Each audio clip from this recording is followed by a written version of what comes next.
Hello everyone, good morning. আশা করি সকলে খুব ভালো আছো। আজকে আমি তোমাদের সাথে শেয়ার করব আমার রাত্রে বেঁচে যাওয়া ভাতের রেসিপি।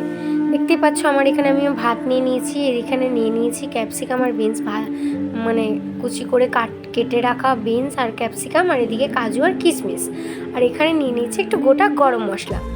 আমি প্রতিদিনের রাত্রে ভাতটা এইভাবেই খেয়ে নিই। আর এখানেও নিয়েছিলাম একটু ঘি।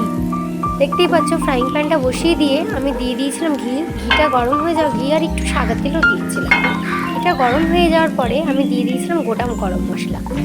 তারপরে আমি আস্তে আস্তে দিয়েছিলাম কাজু কিশমিশটা লাল করে ভেজে নেওয়ার পরে আমি দিয়ে দিয়েছিলাম ক্যাপসিকাম আর বিনসটা।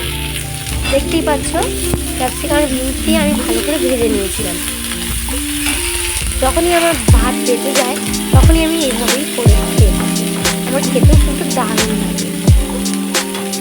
কিছুক্ষণ নাড়াচাড়া করে নেওয়ার পর আমি ঢাকনা দিয়ে দিয়েছিলাম। ঢাকনা খুলে নেওয়ার পরে দেখতেই পাচ্ছ আমার কাজু কিশমিশ ক্যাপসিকাম বিনস প্রত্যেকটা জিনিস খুব ভালোভাবে ভাজা হয়ে গেছে।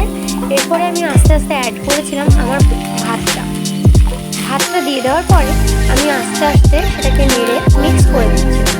নাড়াচাড়া করে মিক্স করে নেওয়ার পরে দেখতেই পাচ্ছ আমার নাড়াচাড়া করে মিক্স করে নেওয়ার পরে আমি দিয়ে দিয়েছিলাম পরিমাণ মতো নুন আর চিনি। এতে কি হয়, ভাতটা খেতে কিন্তু সত্যি সুস্বাদু হয়।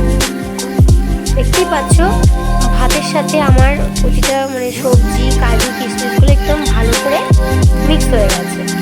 আজকে আমাদের এটাই লাঞ্চ। আমার বরের লাঞ্চ বক্সে আছে ফ্রাইড রাইস, আলুর দম আর কমলা লেবু। সকলে খুব ভালো থেকো এবং সুস্থ থেকো।